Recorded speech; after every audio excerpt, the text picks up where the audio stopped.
time to welcome Jane Strong back to Robin Hood Radio. Jane, good morning. Thanks for joining us this morning. Good morning, Marshall.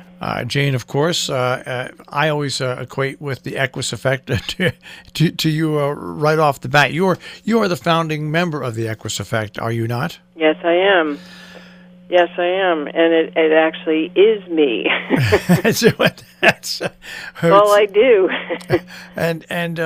But really, where you stand now with the Equus Effect and where you were, 5, 6, 7 years ago, it really is an amazing growth and difference about how time and hard work pays off. Yes, indeed. You know that well. So now you're into your 6th year, and you really now are pretty widely accepted. For people that really don't know, if there's some people out there that don't know, explain what the Equus Effect does. Well, we work with horses and veterans. That's our primary. That's the primary population we serve. And what we do is we help vets who are from all eras, Vietnam, and there's some other conflicts, Bosnia, and places in between that and the post-9/11 vets who we see, and certainly the post-9/11 vets we see from Iraq and Afghanistan who are coming home, and I would say probably having trouble is the best way to describe it, having trouble coming home, having trouble readjusting to civilian life, and some of them have post-traumatic stress. Some of them have this kind of a new term called moral injury, where you just kind of can't make peace with yourself about what things that happened and things that you did or saw, and we help them settle down through the horses, because horses are really good at that, and they're sensitive to how we come across. Their heart rate is about half of ours, so when we interact with them, it's kind of natural that after we get over the initial fear of them or concern about them because they're bigger than we are, that the vets start to settle down and feel that they can actually handle things in life that have been difficult for them. So that's what we do. And you finally have achieved that wide acceptance from the likes of the veterans organizations as well, right? That's right. And in fact, last year, the head of psychology at the VA in West Haven, which is a big one in Connecticut, that's one of 3 PTSD research centers across the country, got wind of what we were doing and was hearing from clinicians at the VA and vets themselves that they felt a whole lot more, calm and more able to just navigate civilian life with more grace and more dignity and more feeling of being able to do things that they didn't think they could do. So anyway, he got wind of this, and he was very, very interested. So he came up to see what we were doing, and he said, I see what's happening here. He said, this is mindfulness, this is presence, this is a sense of groundedness and capacity that he noticed in the vets, and also the people at the VA who the vets are working with, including primary care physicians who were noticing that chronic pain issues were abating, or at least not getting as much in the way of what the vets were trying to do. Everything seemed to be changing for the better, so he decided to get a grant for us. And it's actually not for us, it's for research. So he's got a 2-year research grant in order to see what the actual effect of the Equus is. And so that's what he's doing, and the research will start next year. Amazing. That's an amazing journey for the Equus Effect, and for the vets themselves. For a treatment without treatment, I don't know if you know what I mean. It's amazing how something so removed from treatment can be the treatment that really triggers something. Yeah. I think what happens is that, the vets are we only see vets who are willing to talk to someone or work with a clinician or a therapist or somebody to change.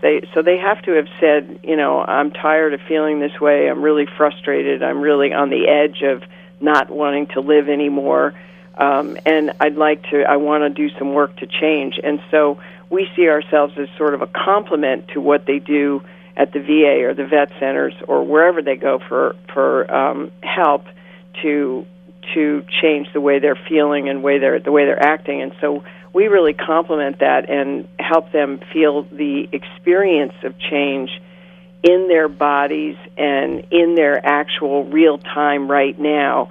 We give them a chance to do something different or to react differently to things and to, deal with frustration and anger and upset in a different way. And if you actually behave in a different way, your body kind of remembers that, and then you're ready to move on to some other things.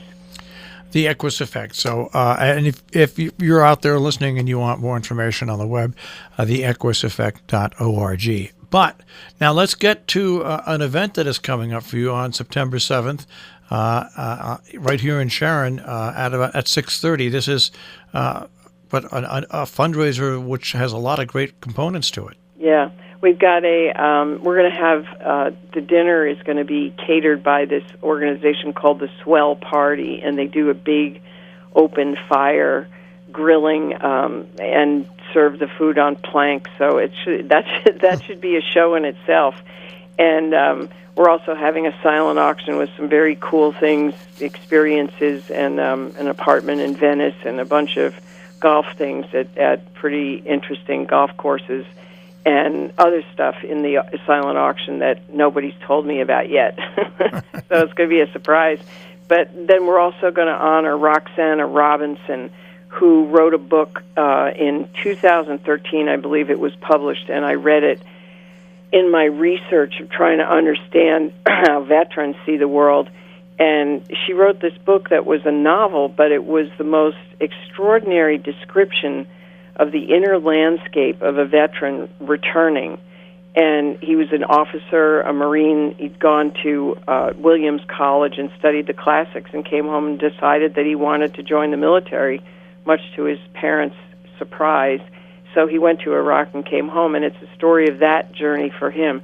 But it's an exquisite description of the inner landscape and the conflicts that a vet feels inside as he or she tries to, say, go back to school or come back home and be with his girlfriend. And just it was so meaningful to me that I decided this year we would honor Roxana for that book, Sparta, and let her read some passages that are particularly meaningful to me, and I think meaningful to the vets.